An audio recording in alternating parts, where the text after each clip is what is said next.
You want to deliver long-term shareholder value, and you want your shareholders to be insulated against the effects of inflation, and you have a really diehard group of shareholders and who are going to stick with whatever happens, probably through thick and thin.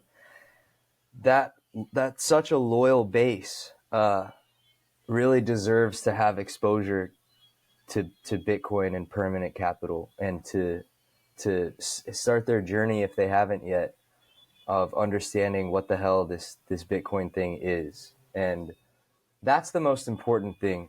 It's important for GameStop to get it for themselves, for as a company, for shareholder benefit. But the more important thing is that then shareholders will understand what is actually going on. If Ryan Cohen takes Bitcoin seriously, that will change the lives of shareholders. It'll start them on their journey. And that's probably the most important thing, is the individual sovereignty achieved through Bitcoin exposure. Everybody says, like, let them cook. Like, whenever I say something about, because all I post about is GameStop buying Bitcoin. That's all I really do. And it's like, let them cook, let them cook. They can cook. All they have to do is buy a little bit. That's all I'm asking. Let them cook. With some Bitcoin. Bitcoin tastes delicious. Cook with some Bitcoin. Just sprinkle it on top. Cook harder. Turn the oven up. Get some, Cook faster. Dude, how have you been, man? What's up? How have you been, man? Dude. It's good to talk to you again. Good. Yeah, it's been so good. I know that, man, when did we even kick it in Medellin again? Was that like... That was in May. Do you remember what month that was? That was early May. Yeah, I remember, because GameStop was just popping off again. That's right. So that was hilarious. So you, myself, and Peruvian Bull, we were all kicking it in that super sick steak restaurant. And I remember you were skewing about all the options you were buying, because like GameStop was going crazy. Yeah. Well, luckily I had already bought some of those options. I did buy some at the height of the hype, but I ended up walking away in a much better position after that all. So you made green off of it. You made gains. Yeah. Okay, yeah. Good to hear. I gave a little bit of it back, but it's because I thought, like, oh shit, you're a nice guy. No. I didn't give it back to anybody nice. I gave it back to the market makers for sure. But I was like, wow, this time might be different, actually, because the Roaring Kitty was back, and we broke through some prior levels of resistance with that move. So I was like, shit, I want to, I basically sold some of the lower strike options that I had, and tried to get some options that would have performed better ROI wise if it were actually the move up into, north of 100, 125 or something. So that's what I went for, but didn't play it quite perfectly, but still, that was a great time, and I was feeling pretty good down there in Colombia. That was fun. Yeah. Dude, I feel like, I don't know about you, but I know this feeling is always kind of around, but I feel like something interesting is coming down the pipe for GME. I know that this has been definitely some buzz. I don't think I've even mentioned GameStop once on this podcast since I did the very first episode with Peruvian Bull. We were talking. Wow. This was like August 23. What year was that? Was that August 23? I think August 2023. So that was like 2023. Is that? Yeah. That's so when you over a started year this podcast. ago. Okay. Yeah. That was when I first started it. And it's kind of funny looking back now, because in the very first episode, like, we're talking about GameStop a bunch, and I just don't even touch it again for the next 70 something episodes. Yeah. But hey, the seed is planted there. So anyone who goes back and starts from the beginning will know that we talked about it. And so I will still be able to say I told you so, because it is in the podcast. Because yeah, I'm just seeing where it was. It was somewhat boring at that time. That's for sure. I mean, it's been pretty boring this whole time, Yeah, I mean, but But that's what we talked that's about by in there. design. That's by Yeah, design. exactly. And Yeah. this is what him and I talked about, is the fact that, it's a long waiting game, but the math is still mathing. The math The is math mathing. doesn't I mean, care how long you have to wait. It's just a question of how long can they kick the can on it, That's yeah. I mean, I'm not like a really great trader, but I do follow and listen to people I think are great traders, and I think they would agree. Like, if you just literally just look at the weekly chart, this thing has the potential to absolutely melt faces again. And it's yeah. just like people will lose their money because they're trying to get rich right away, and attacking the convexity of short dated options, where it's like, oh, I can maybe do a 10x if it's happening this week. And people can do that, and that's all people see online is those successful posts. But it's gonna work for those who can wait. That's for sure. And you and I are think. even different on this. I still remember when we were having dinner and we were like arguing about this. I was Yeah. basically saying, like, I'm not touching any of these calls or puts or option I know, it's like, shenanigans, because we never know what's going to happen. yeah. And and here's the I literally have intentionally not even learned how to do any of that stuff, because if I know if I did, I would just do something stupid and lose my money. Like, I am just not even going there, because in that moment when we were there and we were all thinking, oh my gosh, it's about to moon, Roaring Kitty's back, he's posting memes like crazy. Everything like felt like it was about to rocket, and then it kind of fizzled out. So Yeah. Well, if I would have known how to do calls, I guarantee you I would have thrown so much money on that and lost a bunch of money. So again, yeah. it's been a good thing I don't know how to do this. Well, I mean, if you were to pile in calls after, I mean, I know the move we're expecting in the future is, we're expecting just a much higher prices, but this was in fact a fat move. I mean, this was like basically $10 up to like, 80 in pre-market, 60 in the day. That was like the biggest move we've seen in several years. So yeah, I mean, if you were positioned well, the thing is, like, Roaring Kitty started tweeting that Monday. I think he posted let's get ready on Sunday. And then on Monday, it just shot through the roof. And it's like, yeah, okay, if people are coming into it now after this huge move, after implied volatility has already spiked, meaning like it's way more expensive to get the same options that you could have gotten. The high chance that they're going to lose, they're going to, it's hard to manage risk. That's like the number one skill about trading, I think. And it's just easy to lose your money if you are afraid to exit and afraid to take your profits, so, but they make it hard on purpose, dude. Like they want people to not be interested, and they want people to just bore them out of it. Yeah. To be afraid. But I also think, I'm not trying to push options or anything, but if you can learn how to do them, that's a way to profit off of the movement of a stock without actually selling your shares. There's so many people that just refuse to sell their shares, when the price is at $60 after it's been spent years under 30. So I think that was the most successful FUD out of Reddit. What a pile, by the way, Reddit nowadays, super stonk. I mean, we can, Yeah. I know there's still, it's just the censorship, but one of the things that was the most successful FUD campaign, I think, was, stay away from options entirely. Like, some people can do it, and it works. I don't know. You think that? We might always disagree on this, because to me, it's just like, it's always been, there's two sides to it, because like for me, I just think, like the example I gave earlier, there's no way to really know what's going to happen, because every time we think something's going to happen, it doesn't happen. And there's so much uncertainty around it, because this is part of the fiat market that's completely manipulated and controlled and just fucked around with by these giant entities. Yep. But on the other hand, I think that the best case that people have made on the other side is, back in January 2021 during the sneeze, options were a big part of that because Wall Street Bets, the OG Wall Street Bets crowd was throwing all kinds of options at it.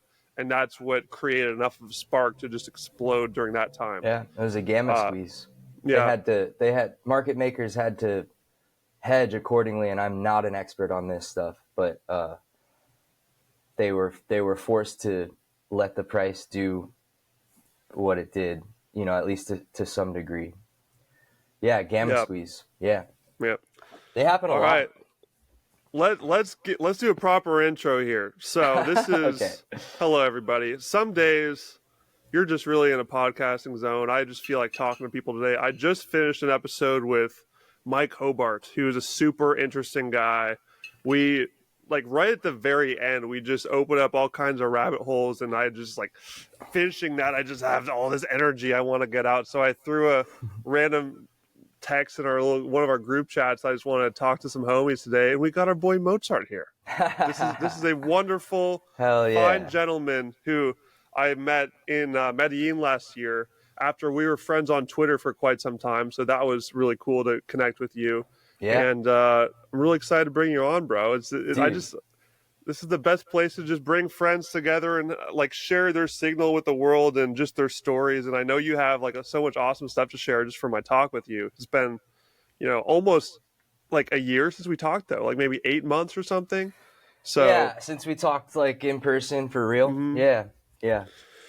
No, dude, it's an honor to be here. Yeah, this is just a little spontaneous. Hey, you want to chat? And if it's a podcast, it's a podcast. I'm just happy to talk. Sweet, man. Well, why don't we try to give a little background on just, I always try to just start with the life story. And I know that's always a hard question to answer, but okay. How would you sum up just who is Mozart? Where'd you come from? How'd you get here to this spot where we now find ourselves in this group chat, which is, spoiler alert, we can probably bring this up later. We are trying to psyop Ryan Cohen and the Gamestop board to buy Bitcoin with their over $4 billion in cash. We've been working on this for forever. So GameStop needs Bitcoin so badly. Yeah. And we can still be early to it if we get there, soon. Yeah, I think okay. All right. So life story. I'll just do, I guess, what's pertinent to how we met. Let's see. So, I mean, I grew up playing tennis my whole life. Since I was 6-7 years old. That was pretty much my focus, through middle school, through high school, and ended up playing at the collegiate level. And went to study abroad in China my junior year. That was part of an international business program. So I had to learn Chinese with that. And then we spent 6 months out there in China. And so basically all my life, I was playing tennis essentially every day. And my dad was kind of my coach. I had some other coaches. But it was that was the point where when I actually went to China, where it was the first time that I got a feeling of independence. I did not have my dad or any other coach making sure I was practicing.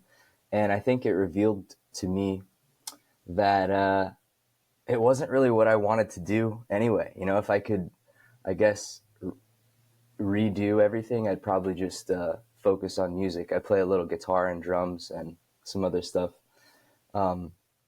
But no regrets, I think picking up any sort of discipline like that, where you have to sacrifice, instant gratification and it translates into other lessons and other principles that I apply later in life. So no regrets about that. But in China, that felt great. I felt like I was starting to find myself. And somewhere before China, I got interested in Bitcoin because of I heard about the Silk Road essentially, and that was the the currency of choice, basically. That was, and I was like, oh, okay, currency that's like untrackable. I thought it was untrackable at the time. And turns out it's, I guess people can do some heavy sleuthing and figure things out. You have to be a little bit more careful, I guess, nowadays. But that was the introduction to it. I did not like invest in it then. I had no idea it would be like sound money. I did not, I read the white paper. I had no idea what I was reading. You know, I was like, I don't know, 16 years old at the time. And I didn't have any money anyway to invest. So it's like, what was I going to do?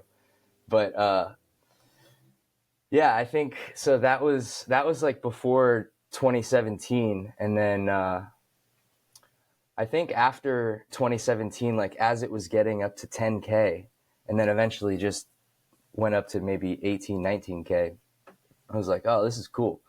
I started getting some, and then lost interest like 6 months into that bear market, 6 to 7 to 8 months. Plus I started working out of college. I was in real estate. And so I was just like focused on that, not thinking about Bitcoin or crypto or anything like that. And also at the time I was like, oh, there's Bitcoin, but there's also these other great things, you know, and maybe I can make more money with those. So I think it was Bitcoin January 2021 or December 2020, breaking through 40K is when it got back on my radar. And I was like, oh my God, dude, I sold this at like $6,000 after, you know, buying in below and above 10 grand. What the hell was I doing, you know? And then I was like, all right, what is this thing? You know, started learning about that. Now at the same time, that's when GameStop was popping off. So I was like, okay, I have 6K. I'm going to put 6K into Bitcoin and Ethereum. And then I started seeing posts on Wall Street Bets about GameStop. And I was like, oh my God. And I got in there, and that started the GameStop hold. That was a several year long hold. Dude, 2021 was just an insane year, bro. That was such a wild time to be around. Yeah, and just like, followed all these things. Everybody, I knew nothing about, you know, the stock market. And it's like, I was like, okay, well, we have to crash after COVID. Absolutely not. Interest rates went to zero. You better not be holding cash. You better trade that cash for some kind of asset, because those things are going to melt. So I know that now. I know how that works now. But at the time, I wasn't really thinking about that. I was, very much in the fiat mind. I was just like doing real estate, trying to churn deals and, you know, working hard at it. But so much easier just to hold Bitcoin. It's so easy. But I think that kind of brings us to, you made several posts on Reddit about Bitcoin and Ethereum. And at first I didn't like it because I liked Ethereum, and you were definitely the first user to open my eyes. And yeah, I'll always give you credit for that. And I've told you that before. But that was when I actually started to understand the technical difference between proof of work and proof of stake, and why those are just different animals entirely. And you can't own your own assets on a blockchain that's proof of stake, where, okay, all of the voting power has already been given to a group of oligarchs. So what do you mean this is decentralized, you know? Yeah, that's how we met. I saw your posts and I was like, oh wow, this guy's onto something here. And I did my own research, and now here we are. We need GameStop to buy Bitcoin. Everybody's doing it. There's proposals hitting some big desks. Microsoft, they just rejected it. Amazon, it's now on the desk as a shareholder proposal. There's other companies that are not only buying Bitcoin, but literally following Saylor's strategy to a T with the convertible bonds. I think Mara, CLSK, I don't know. I think they're buying back stock with the premium they're getting. I don't even know that they're buying Bitcoin, but I think SMLR is another one, Semler Scientific, Metaplanet. Japanese company, I think. Yeah, with Dylan Leclerc, what he's doing with them, he basically just came in and he's like their sailor. He's leading them to the Bitcoin nirvana over there in Japan. Just super random, dude. but amazing. Yeah. No, it's awesome. So that's like our mission here, is to get Ryan Cohen and the whole board to recognize this generational opportunity, you know. And you've been talking about this for years. Like you've been talking about that for years, but we together wrote a letter to the board that we sent in at the end of July of this year. No response, but the price has doubled since then. So hopefully we get some exposure to the shareholders soon. Yeah, dude. And mostly you guys work on that shareholder letter. I've been terrible at staying up to speed on that and helping you guys. I apologize. Been too busy. But it's all right.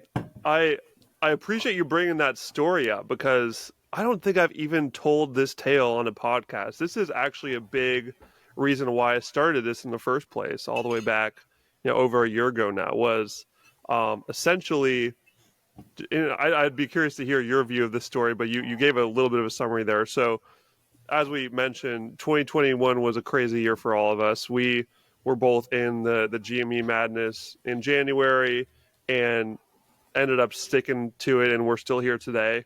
But during that first couple of years, that was actually right when I was throwing out the final shitcoin thoughts that I had in my brain.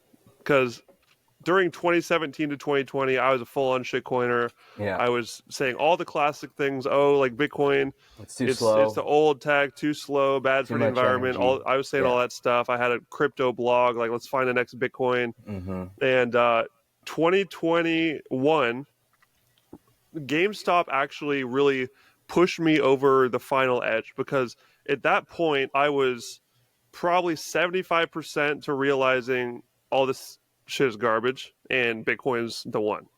Mm-hmm. And when I started seeing GameStop talk about doing an NFT marketplace, that was when I realized, oh shit. I know that all of these people, all of these really passionate investors, they're not Bitcoiners. They haven't been through the crypto Bitcoin rabbit hole before. And I am at a point where I'm really believing it seems like it's Bitcoin only. So I need to figure it out now. I need to figure this out so I can be the messenger to potentially spread this message and stop these people from wasting a lot of time that I was starting to feel like I had wasted. I wasn't quite all the way there yet, but I was pretty close. So I was like, okay, let's get in the books and figure this out. And that became my mission in late 2021, the second half. So I went back and just started reading all of the books by the toxic maximalists that I thought were super mean and too narrow-minded, like Saifedean's book, The Bitcoin Standard, which we now know is the classic. And I would say that was a huge awakening moment for me. Like, oh fuck, they were right about everything. That's the first. I need to get rid of this garbage.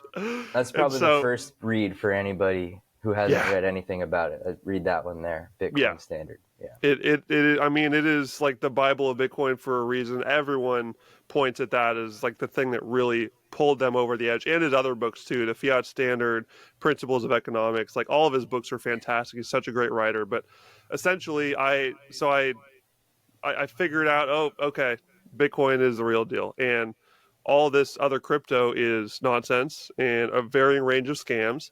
And so I would say maybe in the timeline is an estimate. I don't remember the exact dates, but I think it was early 2022 when I really just came out and was like, I had probably 10 or 15,000 followers on Twitter from all the GME stuff. I was shit posting like crazy, like posting DD and all this stuff. And I decided to come out and basically say Ryan Cohen's full shit. It's not going to help the algorithm for Ben. I would love to see my follower graph, but it abruptly stopped right there. I think I was 15K, in early 22, and I'm at like 17 now. So people don't want to hear that. I mean, part of the the DD or the tin, I guess, the tinfoil at the time was like Ethereum was going to revolutionize gaming because you can own your own assets. Like you won't have to repurchase an avatar for a game that and it was like metaverse stuff. So you could just hop into any game you want with the same avatar that you bought at the NFT marketplace. Ooh, look how, look everything that's happening. And you were just like the whole time, you don't need a blockchain for that. That's not what a blockchain's for, And I didn't, I didn't know why at the time, but I was like, yeah, NFT marketplace. I got a bunch of those NFTs. It just took me a while, I guess, to actually to actually see your posts and read into all of it. But that was part of the tin. I remember that. So like, yeah, if somebody hears, oh my God, and it's kind of like God worship, with Ryan Cohen, the Ryan Cohen fans. And I get it. You want to be like, I get a sense of that same sort of hero worship for Michael Saylor too, honestly, in the MSTR community. I get it. You want to be like, you want to sort of idolize, but everybody is capable of making mistakes. And you have to realize that when you're investing in a company, you are investing in the people that are managing it and like what they're deciding to do. And anybody is capable of making mistakes. And you were the one, in my view, to be the first to point out the mistake he was making. And lo and behold, I don't know how long it took, but they scrapped that whole project. For what reason, I don't know. But there was no interest in it. But even if there was interest in it, it's a trap. Like again, you cannot own your own assets on Ethereum. It's not actually possible because of the validation structure. It's different than how things are validated on Bitcoin, Yeah, it's just a copied fiat system. Every single other crypto is. They have their leadership team, and it's all centralized under the guise of decentralized everything, And I remember, so we talked about the Bitcoin Standard is the ultimate book that woke me up and so many other people. I pulled up a tab because I forgot the name of it here, but they're the basically opposite of that, the anti-Bitcoin Standard, which was like the total the book that actually trapped me into the shitcoin hole for several years was called Blockchain Revolution by Alex Tapscott and Don Tapscott. Thanks, Alex and Don. You wasted so many years of my life because I read that book and was like, oh my gosh, everything's going to be on a blockchain. It's going to be amazing. And it just puts you in that mindset of, just not understanding how reality works and not understanding like how decentralization and centralization, where they really come in. You need proof of work. Yeah. And you need an Overton window where the hash rate cannot be, taken over, like what happened with Monero and Litecoin, I believe. And that only happened because, Bitcoin came out and it was working, and it was like on the radar of people who might then take advantage of Monero and Litecoin, which they did. Like, yeah, so sorry to cut you off, but oh no, this is an open conversation. I love it. What makes it decentralized is there was like an Overton window for it could have failed, and Bitcoin is not the first attempt at an electronic cash like this. Like, there were other things that people were working on since the 90s. So it's not like first one through the door gets shot. This was, people talk about that immaculate conception, and it really needed that. It needed to fly under the radar for long enough to grow the network.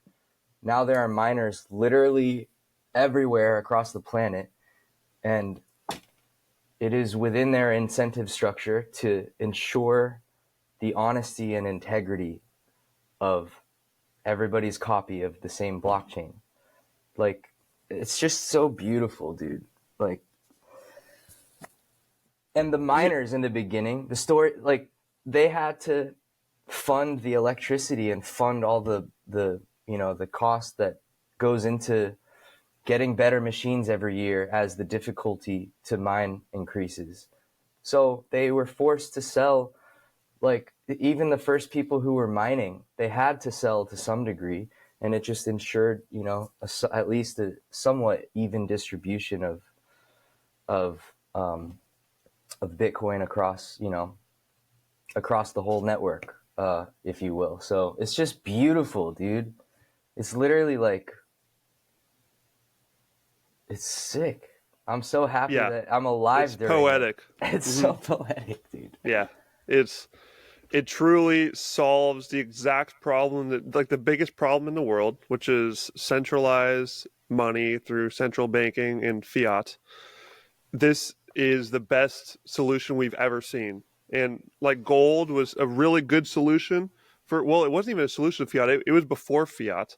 Yeah. But it eventually lost the battle against fiat because people were looking for convenience, transactional convenience. It was getting too annoying to like carry around these blocks of yellow rocks, and it was getting hard to verify. People were starting to dilute it with other cheaper metals, so you couldn't really tell if it was pure or not. And it just opens the door to lots of just fuckery. And so the banks came in and they just said, "Oh, you give your gold to us, we'll take care of it, and you can have this piece of paper, and we promise that we won't do anything wrong." And Yeah. that's where things just took off, and we've never looked back as a society since then. And as you know, I talk about so much on the show, like fiat money, fiat currency rather, this just infinite printing of paper and digits on a computer screen are the reason why everything has gone so off the rails society wide. And what we need is a solution. And you know, most of the libertarians out there are still gold bugs. They still believe gold is the savior. But I would say we already tried that, and it lost for a reason, because it has problems. It has all those verifiability problems. The storage is clunky. It doesn't fit in with the digital future. I would say, like, really the only path forward where gold would win would be a bad apocalyptic scenario where the whole internet gets wiped. Everything is, you know, back to Mad Max, and then, you know, use yellow rocks to trade things. And I don't want to put my money in that future, you know? Yeah, that that I could see that being the perception. Let's say like an apocalypse happened, the market-wide perception that gold would take over. But some crazy smart individuals out there would figure out a way to get the Bitcoin network back online to some Oh, degree. and it may like, never stop either, because you don't even need the internet for Bitcoin. you don't need the internet. Yeah, That's crazy. you could use smoke signals. You could do it by hand. Like, people would find a way. And I would love to do some episodes on that, actually, because I just heard a podcast recently where a guy in Africa is basically helping people get plugged into Bitcoin who don't even have internet or phones with signal. You know, like, there's ways to do this. I'm not smart enough or versed enough in that to like talk about it, but there are ways to do it. It's all just numbers. You don't need computers to do the numbers. Computers are really good at numbers, but we don't need them to do numbers. Yeah, I also not an expert on that. I think it's like has to do with radios or something. But there's probably other ways too. I mean, but yeah, it's the resiliency of it is exactly what you need for sound money. That's what you need. You need it to be durable, you know, like that. And people associate Bitcoin with this like technological revolution, which it is. But okay, so if the technology goes away or technological machines go away, if we all get nuked, then Bitcoin must fall to the wayside. But that's not the case. I wouldn't be able to bring it back online. Well, it wouldn't even be bringing it back. It would just like regaining access to the network. Because yeah, it's like it would just go dormant if anything. So it would be bringing it back online, I guess. That's a fair way It's to say like the ultimate whack-a-mole game. Like, as long as there's one person mining somewhere, it's still going, you know? Yeah. It'd be And slow as hell, but it'd be sound money still. still be usable. Yeah. It'd still be usable. Yeah.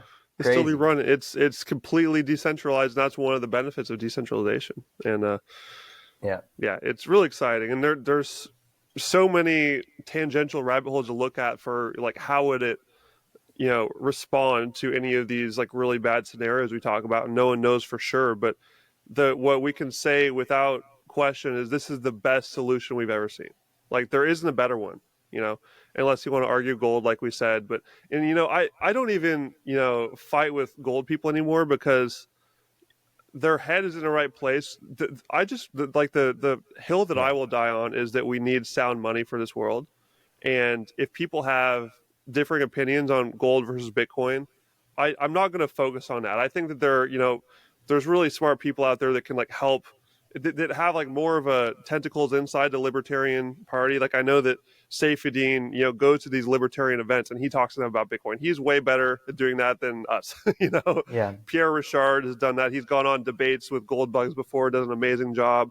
Those people kind of fit there. I think where there's a bigger opportunity to help progress humanity, which for people like you and me who, aren't at that high technical level, I'm okay with that because I think it's more important we just get people on a sound money train and understand like how fiat currency is bad and why these, the altcoins are all part of the fiat game. And Yeah. I guess just to finish my story early, not to make it about me again, but I think it's fun because this is really the origin story of the podcast. To continue where I was at earlier. So anyway, GameStop starts talking about NFTs. I start posting like crazy saying this is not the way, this is stupid, we shouldn't be doing this. And I just start spamming the picture of the actual usage of the NFT marketplace at GameStop, which was practically zero for literally 2+ years. It was like teeny tiny little bumps and jags, which are literally just GME investors trying to prop this thing up and using this because they were getting dragged through the shitcoin hole and wanting to believe that it was going to work. Meanwhile, OpenSea was already totally exploded and everyone was done with NFTs. And so this was essentially the GameStop investor just being dragged through the crypto learning journey, like years after everyone else. And it was brutal to watch.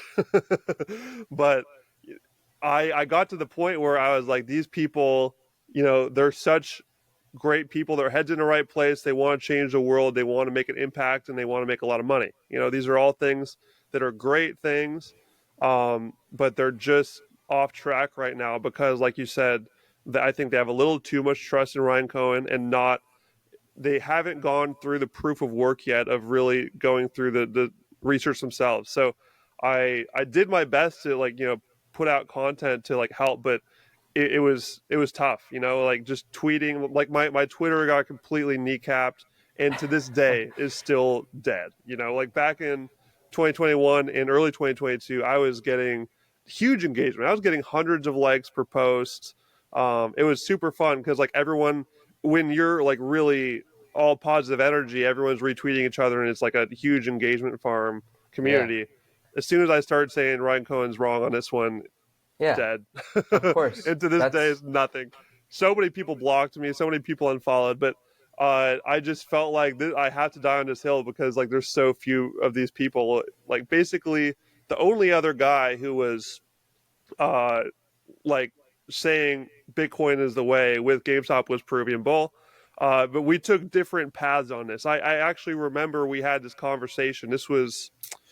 I think this was actually mid 2022. I actually remember talking to him when I was in Austin, Texas. And this was 2022. I was chilling in my car watching this cool thunderstorm over the city. And I was just chatting with him these guys don't know what the fuck they're doing. Bitcoin's the way. And we were chatting about how we had completely different ways of portraying this message. He just put a little BTC in his bio. And every once in a while he says, oh, Bitcoin is good, very casual, very unemotional, facts only, straightforward, similar to, the Lynn Aldens and Jeff Booths. Yeah. And I took the other approach. I'm like, dude, I'm just going to fucking go crazy. I'm just going to yell about this and just, make noise because no one's making noise on it. I'm going to do it, see what happens.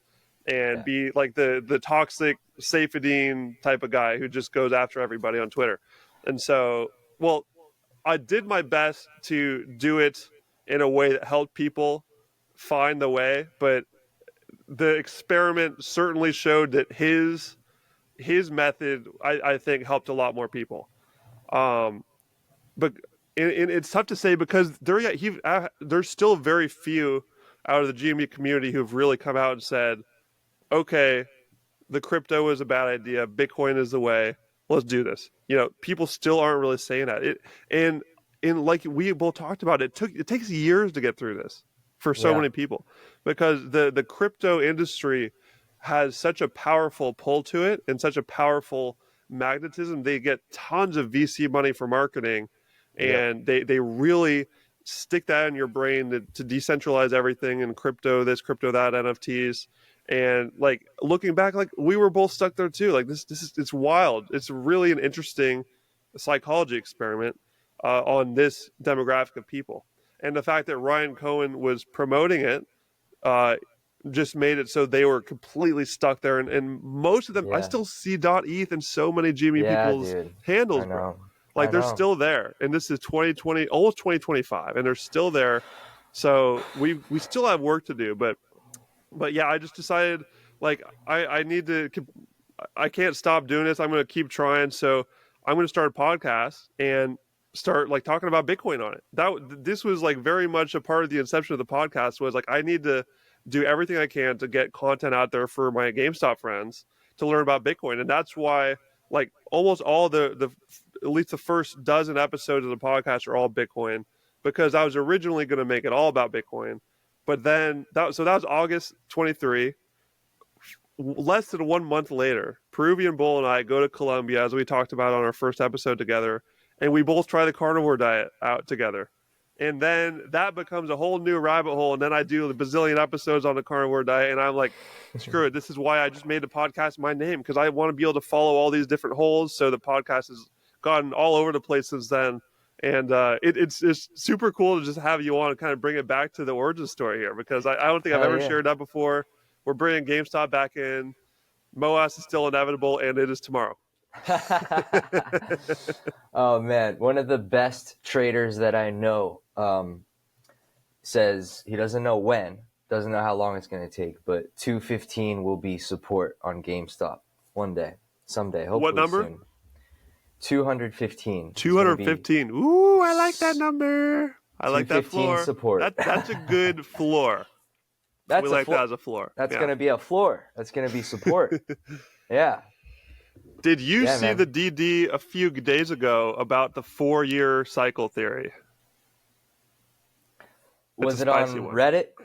It was. This is like, I posted this on Twitter and said this is like probably the best DD I've seen in all of 2024, like at the finish line here in December. Hit me with it. I haven't seen it. I'll send it your way, but it's basically making the case that there is a 4-year cycle happening where every 4 years these swaps are getting passed along by the short sellers.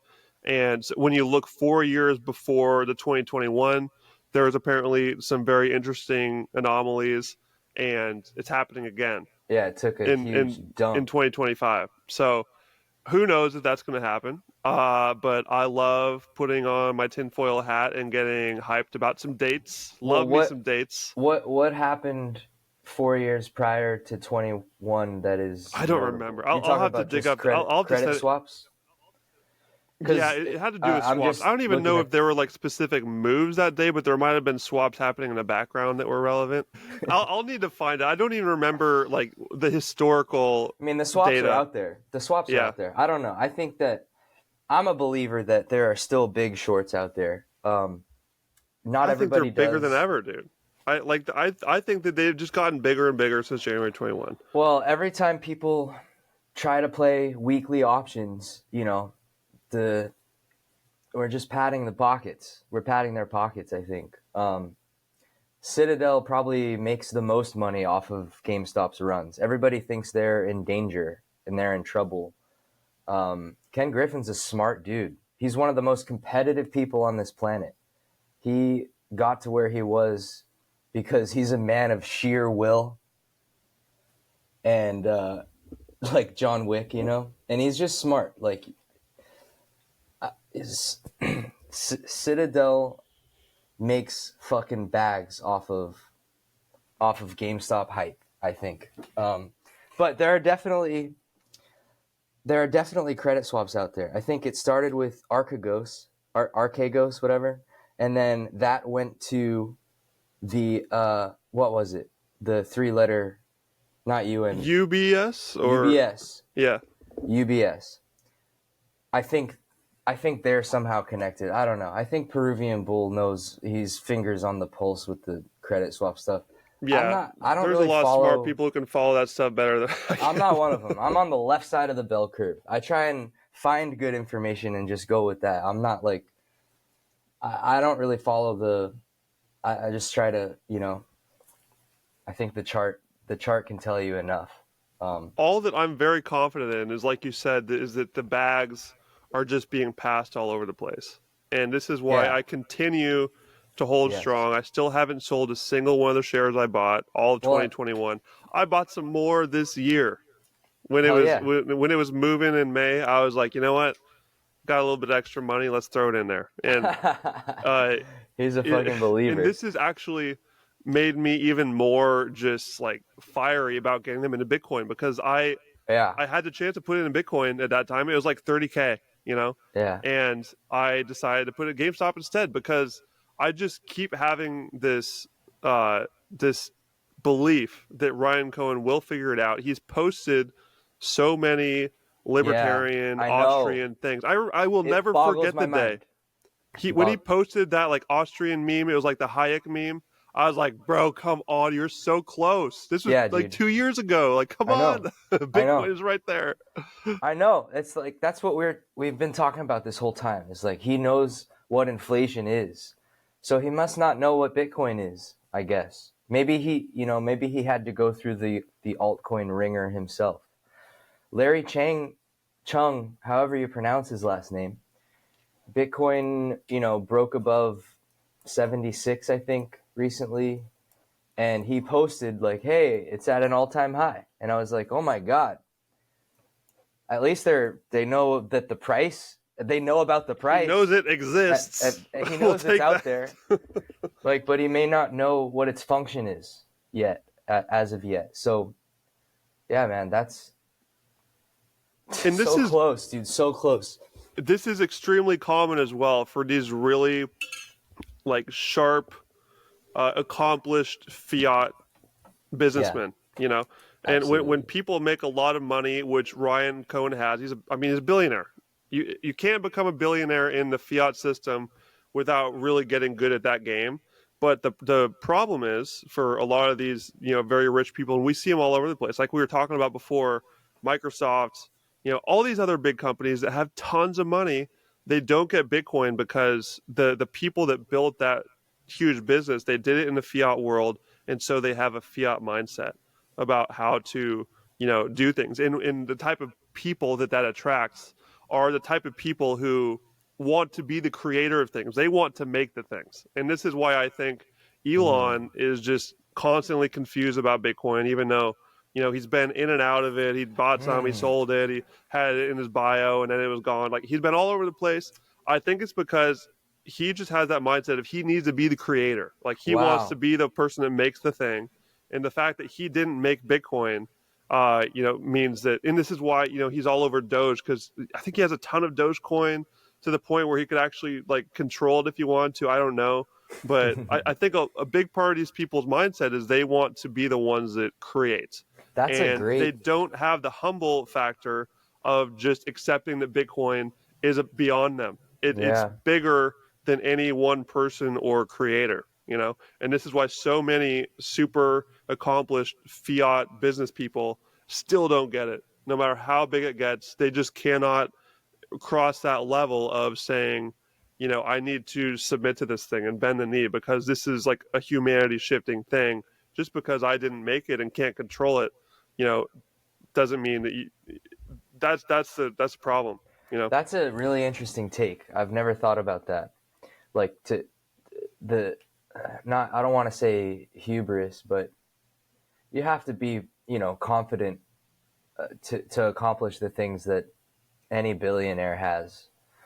So it's impossible to not get an ego when you become a billionaire from this stuff. Yeah, how could you not? I mean, how did you even get there? You had to believe in yourself. And so I could see that. That's a really interesting take. And this is why Michael Saylor is such an anomaly, because he did that. He very quickly figured out. And I don't know if you've seen his old tweets. He keeps them up just for fun. Yeah. I can't remember what, like 2014 or something, he put out a tweet that basically says, like, Bitcoin's trash, is not going anywhere, Absolutely. So he was there. Yep. Mm-hmm. And he let go of that ego, I guess. And I think a part of it is because him and MicroStrategy got completely pulverized, a couple decades ago during the dot-com bubble. People don't know this. It's been around for a long time. Look at that chart, monthly or weekly chart on MSTR. It's got to be one of the absolutely most insane charts you've ever seen. Yeah. If you can share your screen, if you have it up on your screen, you could actually screen share if you have it. Oh, okay. I have it on my. Yeah, let me see. Pull it up. Click the little share button. I'd actually like to see this. I don't think I've ever seen the actual chart.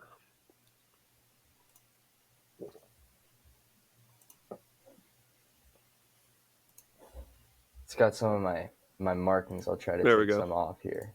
Oh my god. But I mean, complete collapse.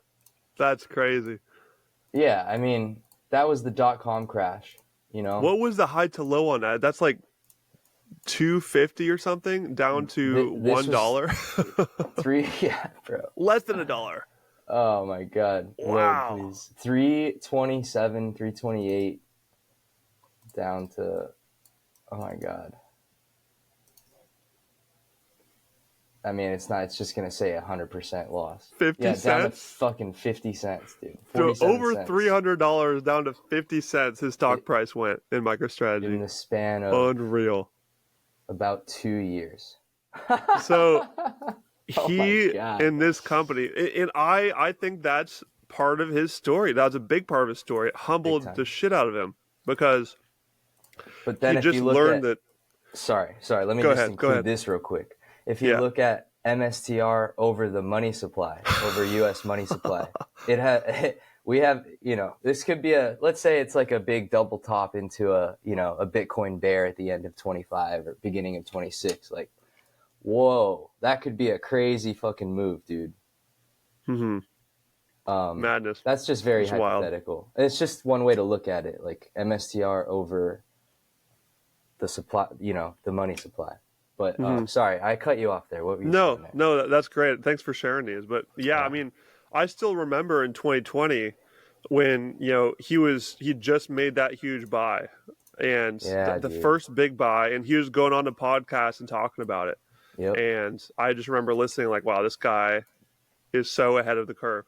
I didn't think he'd be this ahead of the curve, though. We've had almost nobody, if not nobody, like, to me, the two big names that really are breaking the door down and taking the bullets are Nayib Bukele on the state level in El Salvador and because they're Michael doing Saylor the on the corporate level. Exactly. Those two are both like at the top of their field in Bitcoin realization. I cannot believe that no others have joined practically. In that time in either corporate or state level. It's like breaking through a ceiling of resistance. I think it's like probably not going to happen on the first attempt. Probably not the second. It's gonna test it, and eventually it'll break through. But Bukele is like speaking to the geopoliticians, and Saylor is like speaking to traditional finance. He's speaking to he's speaking to the bond traders too. I mean, I don't fully understand. He gave he gave a presentation. Well, they're not listening and acting, I guess. Like he literally just in the last couple of weeks, he presented to the Microsoft shareholders and gave them the whole, Saylor spiel, and they did a vote on it, and I think 97% voted no, so they didn't put Bitcoin on their balance sheet. 0.55% voted yes. Oh, allegedly. That's insane! Isn't that insane? That's how early we are. That's how early we are. That's this crazy. Is like usually like a techie, forward-thinking, smart company that we think of, and they're clueless. Kind of a dinosaur, honestly. Yeah, I mean, depending on how you look at it, they're acting like a dinosaur when they turn down Bitcoin. That's crazy. But I guess this would be a good time, dude, to transition to why GameStop needs to look at this. And we talked about the last several years of the mistakes that were made, NFTs, the crypto shitcoins, all the shenanigans. But it's a new year coming up, my friend. We are on the cusp of 2025. What would your message be to Ryan Cohen, Larry Chang, and the GameStop board who has, what is it, 4.6 billion on the balance sheet, 4 point something. They have almost $5 billion of cash.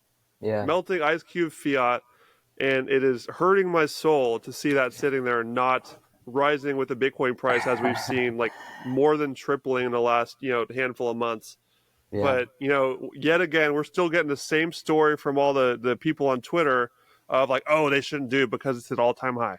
Yeah, So that's what they said. What do you think? In July?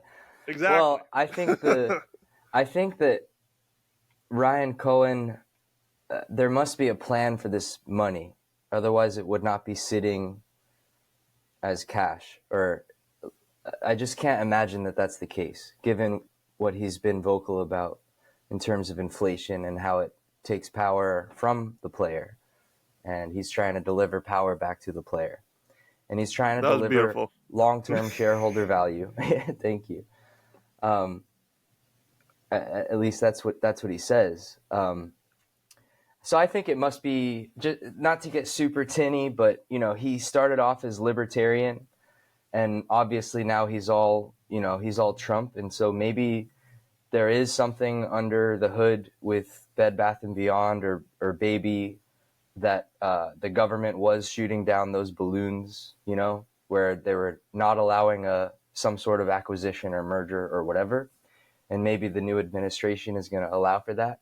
I think there's like a record number of mergers and acquisitions that are just going to be apparently approved right away as soon as Trump gets in. So it could be, a factor of simply the administration. I think that's the most logical way that I can look at it, is because he's not a dumb guy, and he knows that fiat is a melting ice cube. He knows you have to have your money work. But I guess the message is the same. We want GameStop to acquire permanent capital, just like Saylor has done for MicroStrategy. And we want GameStop shareholders to be exposed, to have exposure to Bitcoin, and to hopefully be insulated against the pain that inflation brings. That's, and then you kind of brushed on how into researching and into delving into the market mechanics and, all the DD on swaps and stuff that the GameStop ecosystem has sprung these characters who really dive deep. And if they could just be like connected to Bitcoin, like if there were a reason for some of these really smart cats out there to see, Bitcoin over Ethereum, like you said, the damage that was done with the GameStop NFT marketplace was a lot of those smart people were like, well, Ryan Cohen can do no wrong, so it must be Ethereum. So we need to graduate from altcoin university. We need to matriculate into Bitcoin university. And we want that for shareholders, and we want that basically as soon as possible, But I really think that money's got to be, there's got to be a plan for that. I don't think he'd be diluting on shareholders without a plan. I mean, Larry talks about accretive dilution all the time, and it's like, I try and comment every time. I'm like, it's right here. It's like that cat meme that you do. It's like, it's literally right here. He's doing it on a silver platter. The name's Michael Saylor. That's accretive dilution. But, you can get that in other ways too. And so I think there's a plan for it. But either way, GameStop needs some level of exposure to Bitcoin, even if it's 500 million to start out with, that we're not going to sell for 10 years, at the very least. That really is like long-term held. Because then the shareholders will be like, oh my God. Oh, and another thing, I do believe some players are short still. And I do believe that some of them, at least, would essentially be forced out of the exit if they had to digest the fact that GameStop was adding Bitcoin to the balance sheet. Oh, they have a plan to acquire more and more and more. Oh, they're going to dilute shareholders to get Bitcoin. Oh, we should probably close our shorts. That's not going to fly for us. And so I think even just an announcement of a Bitcoin dividend or Bitcoin acquisition is going to do something to the stock price. And I think the stock price is getting ready to do something anyway. And that, that price would be nicely validated by a Bitcoin acquisition narrative. So that's just what that's what I'm hoping for. I think GameStop, I think the price is going to be wonky in the future, regardless of what happens, as long as they don't go bankrupt. And that's not going to happen. But I think we'd force the issue to some degree if they just got some. So that's the message. And one of the points made in this DD I mentioned earlier that really I think is quite on the money is that they essentially don't believe that cash is being raised for any specific reason other than just making it extremely clear to the whole market that GameStop's never going bankrupt. And so when these swaps do come due, that I believe are January and even bigger ones in March of 2025, if I remember correctly, essentially it's just making it so those short bags are too toxic and no one takes them because it's so clear that GameStop's not going to zero. I like that. I mean, I like that idea. But if there is no plan for the money, then what is the minimum amount of cash that we need to send that signal? And then everything else we have should become permanent Bitcoin. Exactly. Yeah. There's just got to be a plan for it. I mean, he is a smart guy, really smart guy. There's got to be a plan for it, There's got to be something. So yeah. Everybody says, let him cook. Whenever I say something about, because all I post about is GameStop buying Bitcoin. That's all I really do. And it's let him cook, let him cook. They can cook. All they have to do is buy a little bit. That's all I'm asking. Let them cook with some Bitcoin. Tastes delicious. Cook with some Bitcoin. Just sprinkle it on top. Cook harder. Turn the oven up. Get some. Cook faster. Exactly. I'm not criticizing. Could you give us? I'm way too dumb to do this, and Peruvian Bull would probably be the man for this. But could you give us an overview of what the Sailor strategy is? That for those listening that want to have an overview. I'll try my best. Is what I make. No, I'll try my best. I'm terrible at it, but just a super beginner level. What is Sailor doing that GameStop should be keeping an eye on and perhaps implementing? So the first thing they're doing, two things now that I'm aware of. The first thing they were doing was simply issuing shares to raise capital to put Bitcoin on the balance sheet. And somehow there's I think maybe that comes later. So I think that's the first thing they do is acquire Bitcoin. And then another side of it is they offer they offer bonds that are essentially backed by Bitcoin because of how much they own. Convertible bonds, meaning so there are usually interest payments. In the most recent one, there's a 0% interest payment, which tells you the bondholders are expecting to one day essentially trade their bond for equity at a much higher price. It means that they think the price of the stock is going a lot higher. That's why they're willing to lend out money at 0% interest. These types of institutional investors don't have the same level of access to Bitcoin exposure as you and I do, honestly. They have to go through hoops to and we're talking about billions, tens of billions, probably even more. Honestly, I'm not the number. I don't know about the numbers. Fuck ton of dollars are out there that can't really access Bitcoin. And so he's making it accessible to them. But somehow there's some mechanic where some of the bond traders are just capturing the volatility of the equity. So it means they don't even necessarily, they're not interested in Bitcoin because it's Bitcoin. They're just interested in a volatile moving asset because somehow they can capture the premium. But so that kind of flywheel is going where they're acquiring Bitcoin. And then when the stock price is at elevated levels, they issue shares just like GameStop does, and they buy more. So MicroStrategy fluctuates. A lot of people try to measure it in terms of its net asset value. It's sort of like its book value, like how much Bitcoin do they have, times times the price of each Bitcoin. And they kind of fluctuate at a premium or a discount to the net asset value. So when the net asset value is high, that's like an opportune time to dilute. And but one of the key things here, and this is what prevented me from investing in MicroStrategy for too long, basically, is because I didn't understand what the dilution was going to do to the stock. I understood that they were acquiring Bitcoin. What I didn't understand was the Bitcoin yield, and that is the key.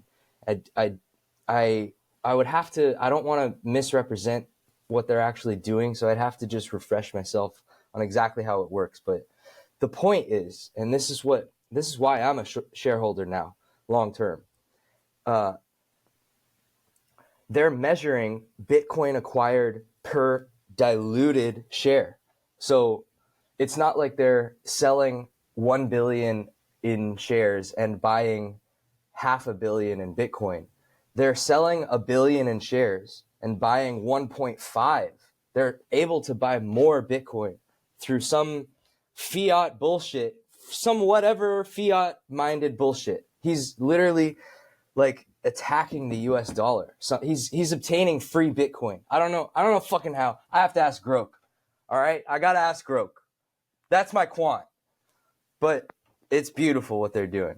They're acquiring more Bitcoin than they sell shares for, and they're providing access to this like really wide range and deep level of liquidity that can otherwise not have any exposure to it. So it's all we want is for Ryan to buy it. If they could pull off some financial engineering like that, then that'd be great. But I mean, look, the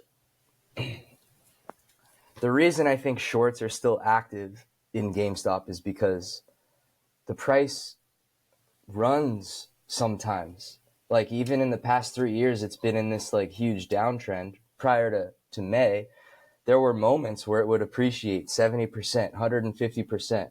And it's sort of like almost cyclical. And in May, Ryan Cohen diluted a couple times at a really good time for the company because the stock price was elevated. So imagine if you will, like anytime GameStop has a run where it's basically due to revert back to the mean, let's say, and Ryan Cohen decides to dilute, and GameStop shareholders are insatiable, so we will buy the dip no matter what, and then he uses that money to get Bitcoin with it. It's almost like shorts are paying for it in a way, and that would be beautiful, But somehow or another, he's got to figure out a way to incorporate. It's got to be on the balance sheet. Maybe a Bitcoin dividend would be sweet. That would, get the shareholders. I'd love to dive more into that because that gets my loins tingling, bro. Yeah. Yeah. And I posted about this earlier. Sorry, do you want to finish that thought? Go ahead. No, that was it. You go. Yeah. I was posted about this just a few weeks ago. How, I mean, not trying to sound like high horse or anything, but basically I wrote a tweet saying, Ryan Cohen, my dude, I have been so dedicated to staying a shareholder even through all of this Bitcoin rising. Like I gave up a lot of opportunity costs here, earlier this year, putting, even more of my money into your company, and back in 2021 when I could have bought Bitcoin and made a lot more gains. So kind of sucks to watch, but the way that you can make this all whole and then some and make me a happy camper is this Bitcoin dividend idea where you just, you have $4.5 billion. If you just buy a ton of Bitcoin and start giving out a Bitcoin dividend, then we're all set, my man. because then, and they could incorporate ways to, other than just buying with that cash pile of Bitcoin, they could also start accepting Bitcoin for the business, for the core business, and start, and I put out tweets, years ago saying, there you could start selling Bitcoin merch, throw it on the shelf, because you have so many places where you're just selling stuff. You're selling all sorts of random games and things. So just throw Bitcoin in there. It's a huge name. People would be all over that. I'd go buy like so much Bitcoin merch from you guys. And just accepting it for all of your sales. And Yep. then they'll have income coming in through Bitcoin that would continue to fill up that, treasure chest for dividends for shareholders. And I think there would be massive potential there. Let alone just like the Bitcoin and video games connection. Like there's so much potential there. Like if GameStop were to get more into esports and like competitive gaming and streaming, there's a lot of Bitcoin incentives there as well, because I don't know if you've heard of the company Thunder or ZBD.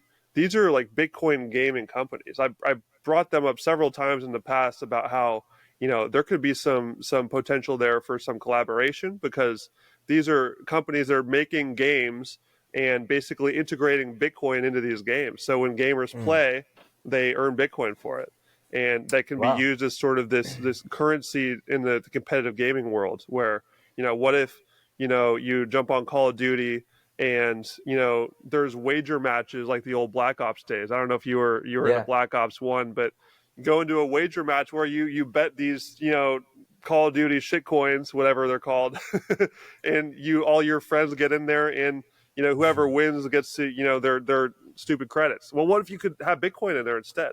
Yeah. Playing gun game with a fam, the winner gets a pile of sats. Yeah. This could be so easily integrated into the gaming world, and GameStop would have infinite possibilities to intertwine with that and take advantage of that and push it and promote it and make that part of their business. Yeah.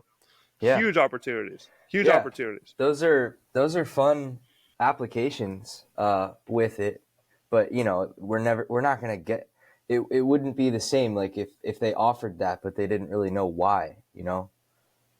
We need the board. We need Ryan Cohen to understand why Bitcoin is a good idea. How long do you think it's going to take?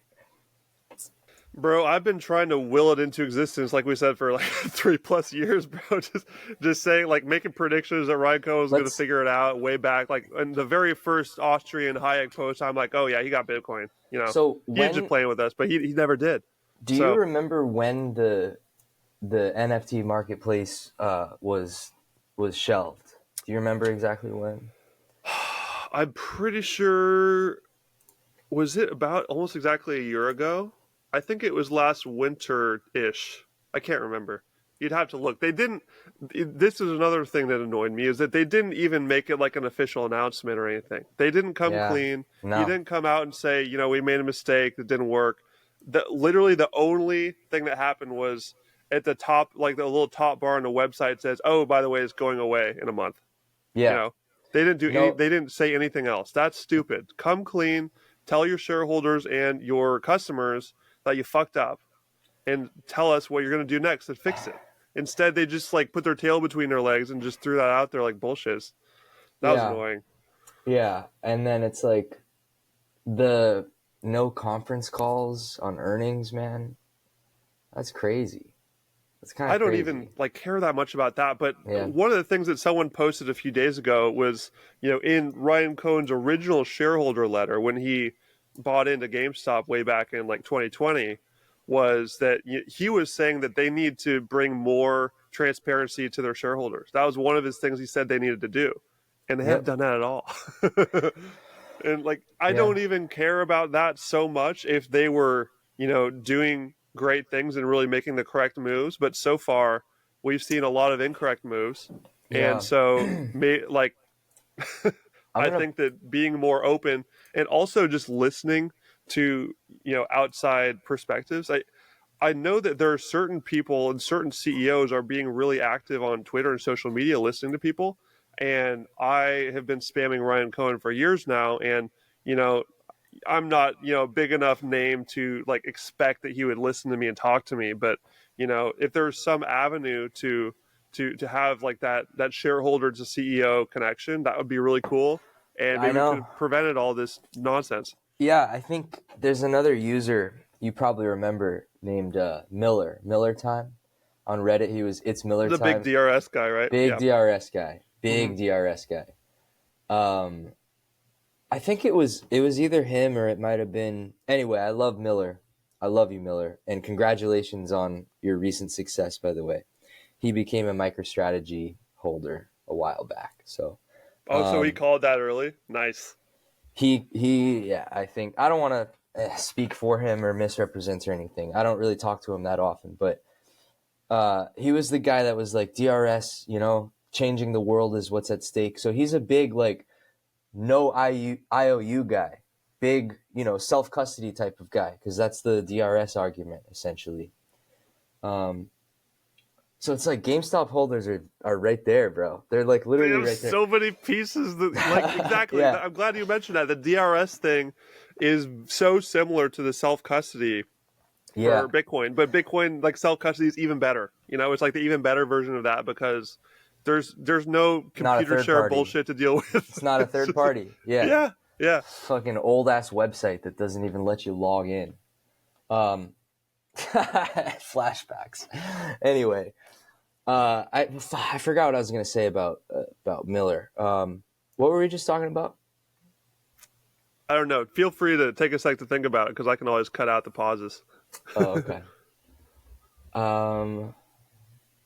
Or I could just keep it in to make you look awkward. Yeah, make me look awkward. You won't need much help with that. I think it was either him or somebody said like we should be getting responses to some of these inquiries. We should be like, because Larry does like AMAs and he's pretty active with the community and many people think he's sort of speaking on behalf of Ryan Cohen. But, I feel like Ryan Cohen was more active a few years ago. Like, I do remember, and this is what I talked with you about when I first started cracking the door open and learning the perils of proof of stake, was Peruvian Bull had his attention because he had some post that Ryan Cohen liked, and the only reason I knew that is because everybody said something about it because it was a big deal. Oh, this tweet must mean something, and that tweet was about inflation. So I remember telling you like, hey, you're friends with this guy? Why don't you get this guy to, freaking do something about Bitcoin here? And I think that ties into what you were saying earlier about how you guys have maybe different styles. A funny story around that, actually, if you don't mind me interrupting real quick. Yeah. So that happened. The Ryan Cohen engaging with Peruvian Bull happened right before me and PB went to Miami together for the Bitcoin conference. So we literally went there. We got a hotel together, and I was got introduced him to a bunch of Bitcoin friends because he was kind of just really ramping up his Bitcoin interest at that time. So. And Ryan Cohen was in Miami. So I remember he put out a tweet that said, yo, RC, let's link up, bro. Because they had that correspondence, and Peruvian Bull's always had like a good big Twitter following. So we were like really hoping like, man, is he actually going to see this? Is he going to respond? No response. Yeah. And I was praying that we would just randomly run into him at the Bitcoin conference because it was in his backyard. That would have been fantastic. That would have been crazy. And I looked this year too. I looked the last 2 years. I'm just like, at some point he just has to appear in the Bitcoin world somehow, but it just isn't happening. So how long? So you said 2017 for you. I think it probably takes like 4 years to get out of the altcoin misery. Yeah. And I wish it was getting shorter, but when things like this happen, when the big hero of GameStop, Ryan Cohen, when he endorses a shitcoin, it lengthens that time it takes for people. So it's getting longer for a lot of people. So it might have to be, I'm just thinking like your story getting into Bitcoin and then altcoins and then back to Bitcoin is like the standard. And it seems to take a similar amount of time. It seems to take about one cycle. It's another 4-year cycle. Yeah. Go figure. If it lines up with 2025 with the swap cycles, that's If those two Well, converge, that's what I'm thinking. woo! Like maybe it's so if he dropped the NFT marketplace last winter, maybe we have to wait for the next Bitcoin bear market. Fuck. I love this game, dude. We can't give up though, dude. We can't give up. I'm never gonna stop spamming him on Twitter.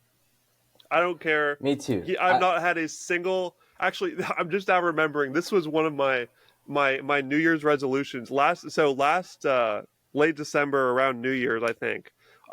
Me, Peruvian Bull, and Ian Carroll were chilling because I figured out that we all live quite close to each other here in the Northwest. Sweet. And so Peruvian Bull and I, we went up to Ian's place, super dope spot up in the woods, and we went hiking together. I bet, dude. That dude's cooking.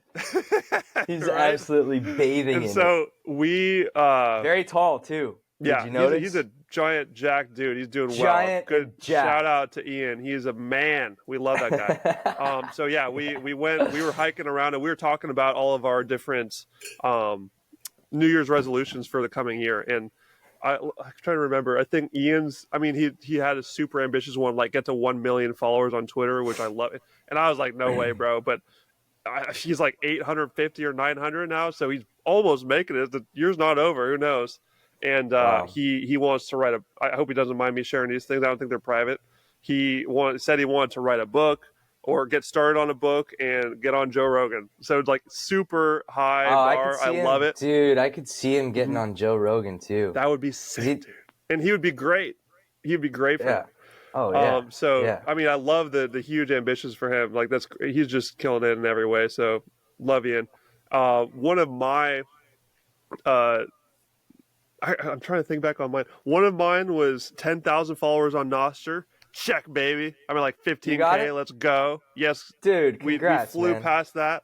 I don't remember what my Twitter goals were, but those just shit the bed because I got shadow banned as fuck, which just got me more excited about Nostr, which is why I'm even more of a Nostr shill than I was last year. But one of my goals was just a single engagement with Ryan Cohn of any kind, like liking a post, replying, because I am constantly telling him Bitcoin, Bitcoin, Bitcoin, Bitcoin. Nothing. Yeah, you'll get there, man. You'll get there one day. I'm gonna bring him on a podcast someday, dude. That's the new goal. I'm not backing down. I'm raising the goals. The goal is to get Ryan Cohn on the podcast after they buy a fat stack of Bitcoin and we go to the moon. Let's go. That sounds like a plan to me, dude. Yeah, you guys are.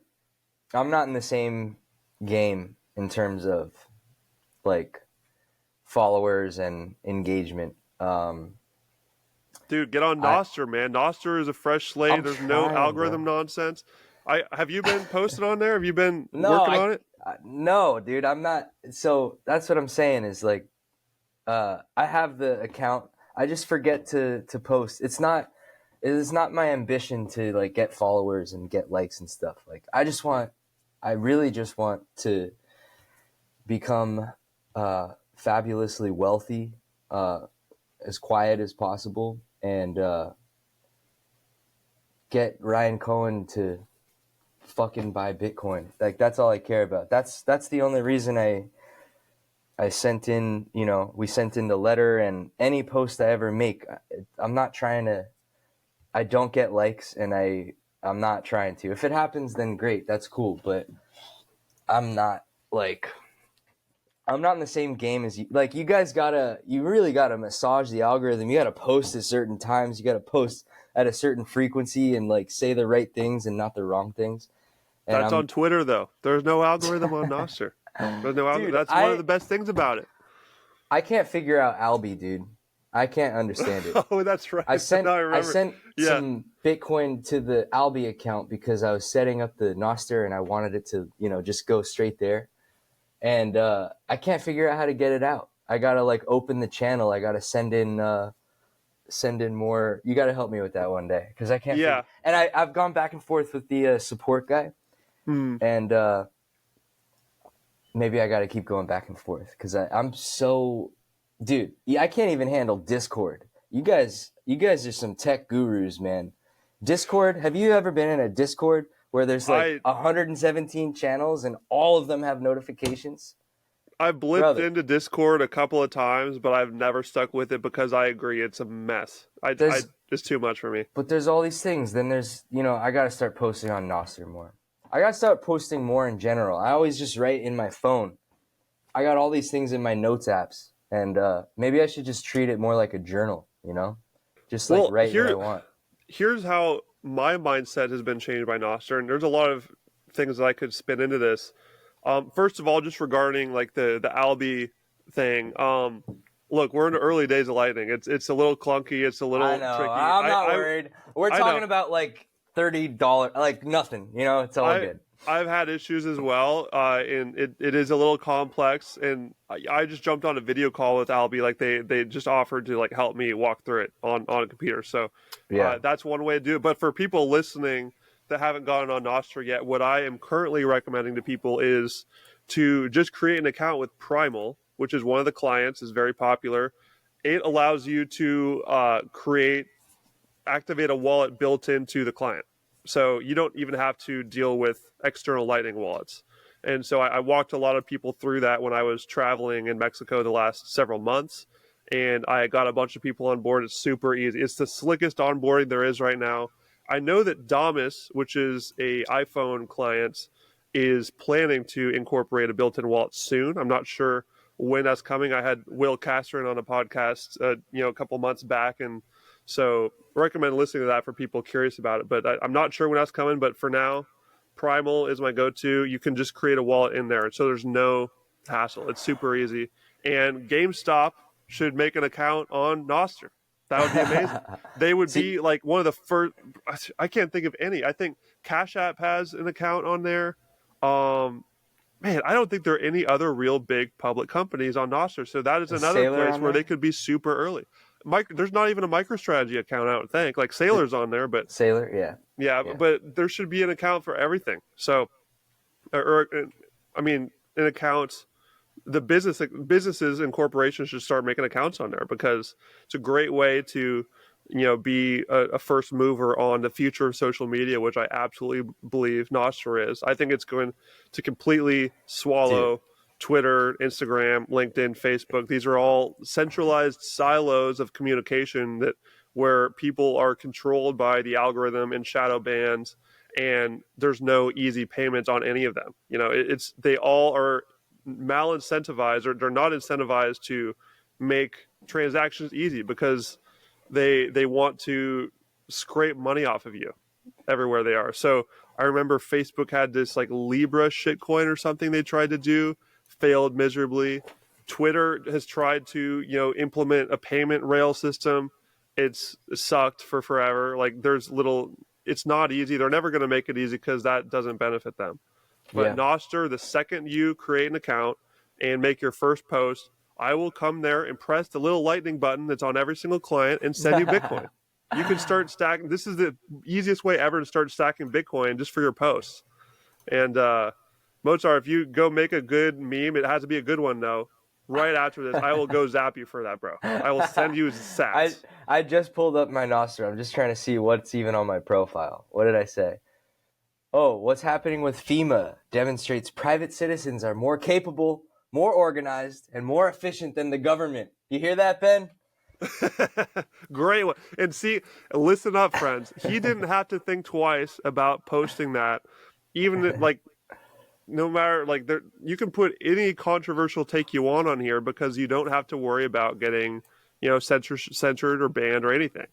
Because there's no CEO, there's no developer team, there's no fact-checking team. You post whatever you want. Because this is another thing about Twitter. We're just going off the fucking rails here. No, I love it. I love it. I cannot rant about Nostr enough, and I'll take the chance in any episode I can. But on Twitter, they give a huge engagement hammer drop on any tweet that has a link that goes off the site. So if you want to post a YouTube video or a link to your personal Etsy shop or your blog or your podcast, keep it on a X. Song you're listening to. They say keep it on X, please. Keep it on X. Yeah. Like if you post any external links that goes off the site, I believe it's like a 90% drop in engagement instantly. And the reason why those posts get so little engagement is not because people don't want to see those things from you. It's because the algorithm is throttling them. And not only that, but it's going to throttle your future posts as well, because they don't like it that you're posting links outward. They're wagging a finger at you. That has been a huge mind freer on Nostr, is that you post whatever you want. You can, like, I post links to whatever song I'm listening to on SoundCloud, by blog posts, and just random cool things I find online, and stupid posts that I know are going to get very little engagement, but it's much more catering to that. If you just post like some stupid picture of what you're doing for the day on Twitter, like a picture of the sky, let's say, whatever, it's going to be lower engagement because you're not pushing the GME hashtag and the trending topics. It's going to get less engagement, but on Twitter you get punished for that, because if you get less engagement, it lowers you in the algorithm for your future posts as well. So it really trains you to only talk about trending topics and use hashtags. And people don't really understand how much that changes the way that you create content and share content. So on Nostr, you post whatever you want. People can send you Bitcoin for it, and you can just be your total weird self. And companies like Gamestop would be amazing, because they definitely have a social media presence that likes to have fun. They like to be fun. They like to post memes and talk about games. It would be so perfect for Nostr. And talking about ways to just open up channels for earning Bitcoin, people will zap them. And that's another income stream for them. Another Bitcoin income stream right there that just takes 15 minutes to set up. Their social media manager could do that in, an hour, get set up and throw some posts out, and they would instantly be one of the pioneer corporations on the new social media protocol of the future. Yeah, and the way you were describing it to me in person it's like almost a replica of the system that Bitcoin uses, where the code is able to be run by, it's like essentially people are running nodes all across the world in the same way. So in order to take a post down, whoever's doing that would have to somehow get control of all those nodes, because if it's on one, then it's on the whole website. And you can have your own. So and you can have it's your impossible. Own. So these are, just for people listening, these are like, the word for this is relays. It's basically the terminology for these servers that have the data. So the way that I explain it to new people is using Twitter as an example of like a centralized social media platform. You have a single server with all the data. Every single tweet goes onto a single giant mega server at Twitter. And they also have a single app, which is like the only, like, there's not multiple Twitter apps. There's one Twitter app you use to access it. And so they have, in the terminology in the Nostr world, is that these servers of the data are the relays, and the apps you use to access the information are the clients. So clients and relays, those are the words.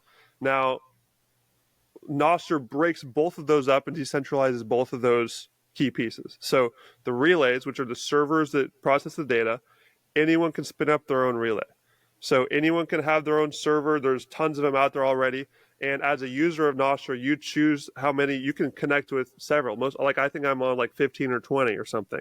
And so you just connect to which ones you see, and those servers will populate your feed on your social media feed. So like you said, in say, if I'm very controversial, if I want to say stuff that people might hate, I can start my own relay.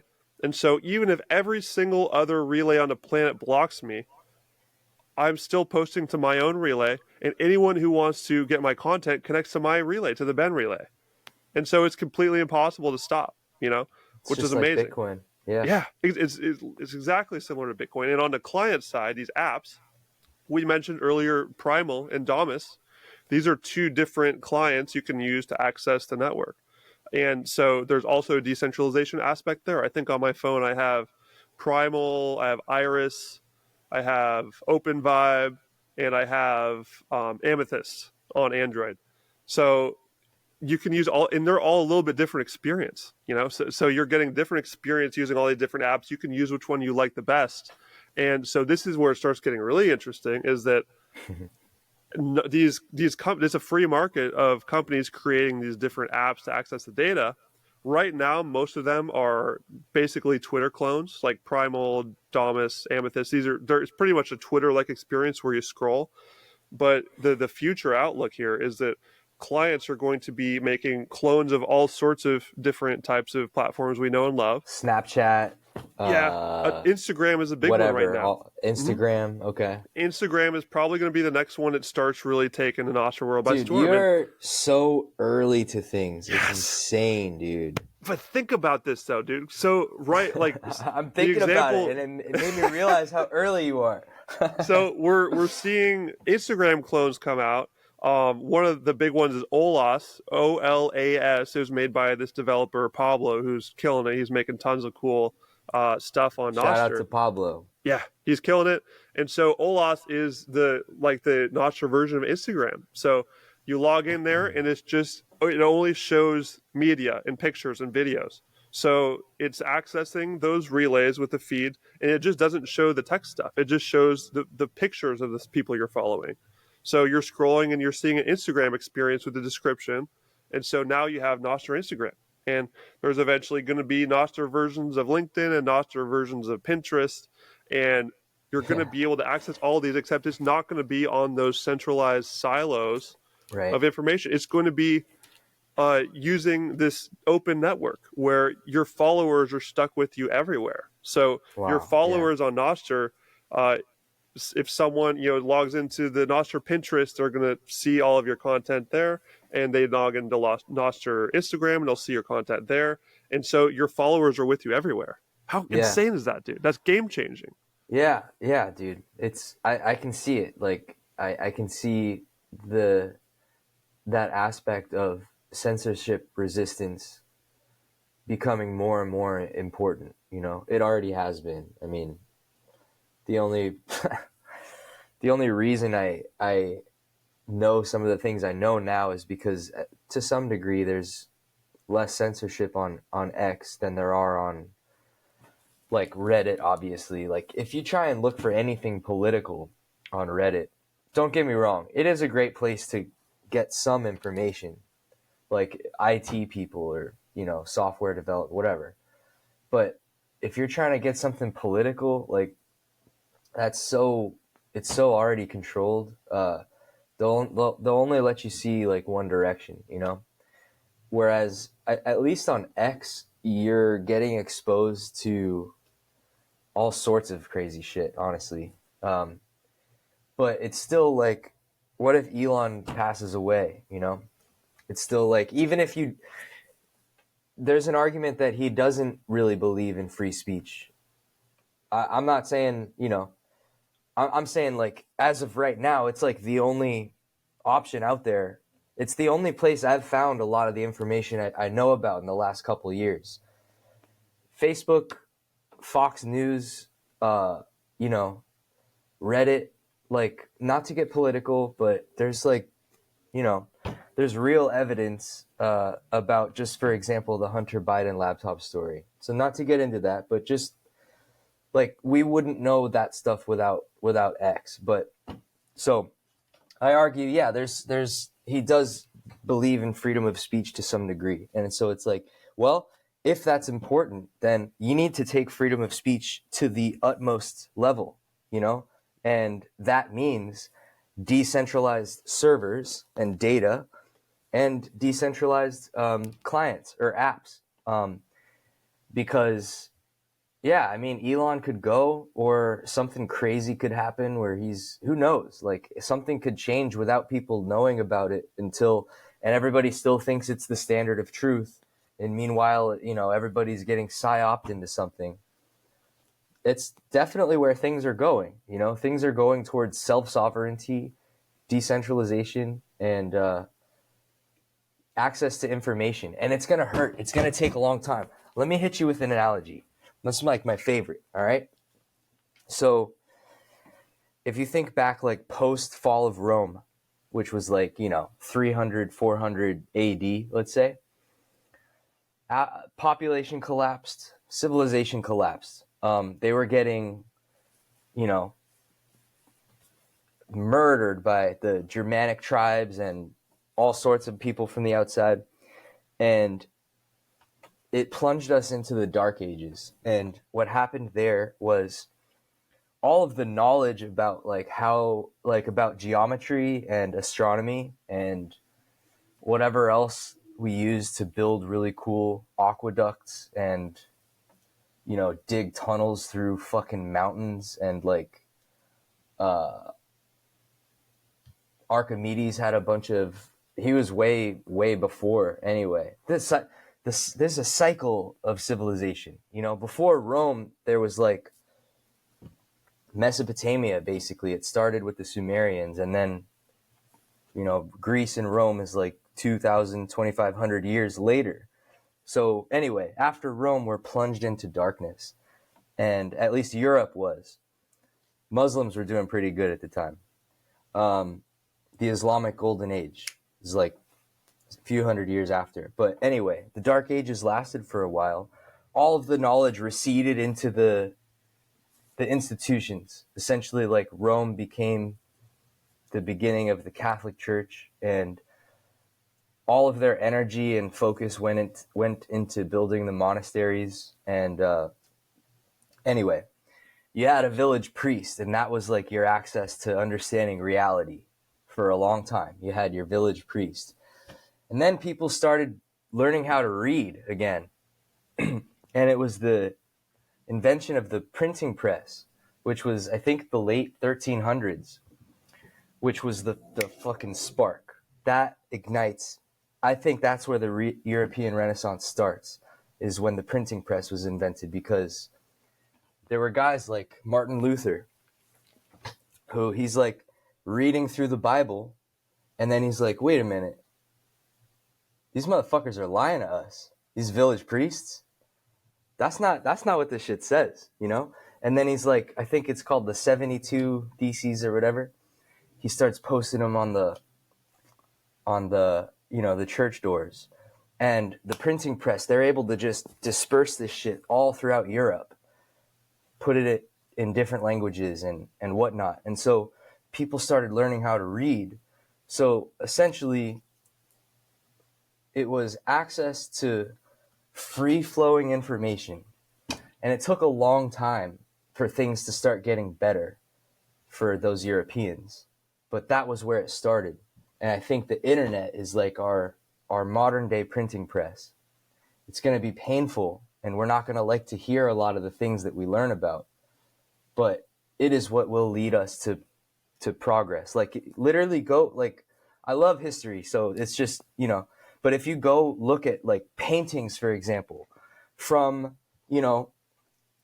ugly Germanic paintings from 600 AD, and then fast forward to, or even as late as 1200 AD, and then go up to 1600, 1500 AD. The artwork becomes way more complex. There's a lot more room. It's people got into hygiene. Everything was happening. That's how the scientific method eventually, we found, everything about reality was getting better. And part of that was understanding that we're not this sinful creature under this angry God. We are something that's more valuable, and we should treat ourselves as such. We should clean our armpits. We should bathe. We should throw our poop somewhere else and not just on the side of the castle, for example. We should get running water again. That was fun, right? Running water. Rome had running water fed by gravity, and they built it in a way that the water was filtered. They used, bro, it gets insane. All right. But the point is, we haven't even gone into the energy side of things. Earlier today, when I was talking to Mike Hobart, we're talking about free energy. The fact that, shit. And that goes even further back. That's a crazy one. We had some Are you a subscriber of the Graham Hancock type deal, that we go way further back, and there was some major technology we had to work with our environment that we have long lost? Yeah, I love Randall Carlson and love Graham Hancock. Yeah, I don't know. It seems like it could have been technology. I don't know. It was definitely something. It could have been something was lifting and cutting crazy large stones. Something. I mean, the Mayans were like able to move stones without a fucking wheel, apparently. How did that happen? They would move them from like miles and miles and miles away without a wheel. Like, And what? bro, I know some people say like, oh, it was, you know, they used water to lift it up, or like, what the no. when you when I don't you know how look that at would these work. structures, there was some supernatural, unhuman type shit going on because there is no explanation. And the more of these old structures you look into, the more impossible you realize it would be for, you know, any regular little pudgy humans would be able to do. You know, they say, oh, this there are a lot of slaves and they did it. Like, bro, there are 100-ton perfectly cut rocks out there put in perfect places in these huge structures. There's some Yeah, weird shit that we have no clue about going on. That's why that it's so that fascinating. yeah, that seemingly had a knowledge of the cadence of our heavenly bodies too. Like all of them tend to honor the sun on special days, like the equinoxes and the solstices. Um, Almost all of them, and they're all in like, yeah. Uh, it's So, fucked. I don't anyways, know. GameStop should buy Bitcoin, is what we're saying. What I think, yes, I think the point I was trying to make there was that it's the access to information. Anything that supports and encourages more information is going to lead to more progress. So whatever those things are, Bitcoin's playbook is what Nostr uses, and that's like the ultimate like. It's not Bitcoin, it's not the network, but it's copying why the network is secure and high integrity. It's the same principles underneath that are giving and that to this social media initiative, and that's exciting. Like you're like 10 years ahead. It's insane. It's crazy and about we're multiple things too. Yeah, and we were talking earlier about how, you know, this idea that we should decentralize everything is usually a crypto scam Yeah, plot. it's like, what do But you mean? Yeah, yeah, there are certain things that should be decentralized, and one of them is money. No one should rule money and be able to print where all the peasants have to, you know, just deal with the consequences of fiat. And another one is communication. I think those are both super base layer aspects of society and humanity where they should not be ruled by anybody. These are perfect absolutely. examples of things that should be decentralized. Money and And speech. Bitcoin does that for money. Nostr, like you said, beautifully does it for communication. And this is one of those things when Nostr came out, like myself and all these other people were just smacking ourselves in the head, like how do we not think of this until now? Like Bitcoin's been around for like 15 years. I mean, Yeah. it's so perfect. It's the perfect next iteration of this model of, you know, decentralizing things out among nodes and just creating an incentive structure where everyone benefits. And Nostr is Yep. another perfect example of this, where the incentive structure is fantastic because, you know, once you plug into this thing, it opens your brain and it opens your mind. Like I was mentioning earlier, like when you switch to Nostr from these centralized apps, you no longer feel boxed in by what you're supposed to be saying to please the algorithm and not get banned. You can say whatever you want because you can't get taken off. There's no one who can ban you and no one who can censor you. Yeah. So there's no like way to like really fathom what that will lead to on a mass scale once this adoption increases, because like you said, like we look back in time and see these periods where the human mind just went through a massive awakening process, and we look at these old structures. And you know, I for one just spent the last several months in Mexico, and just walking around Mexico City or Oaxaca or San Cristobal as I did, you look at all these old structures and just think like, man, we humans were incredible like these hundreds to thousands of years ago. And there's clearly something that we had that we don't have anymore.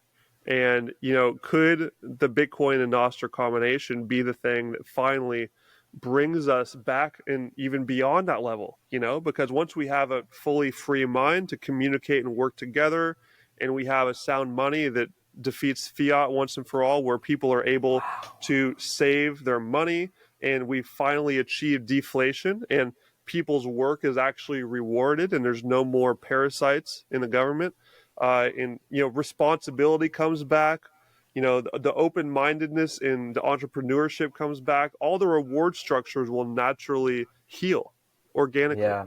And Well, it's it'll super allow exciting for time.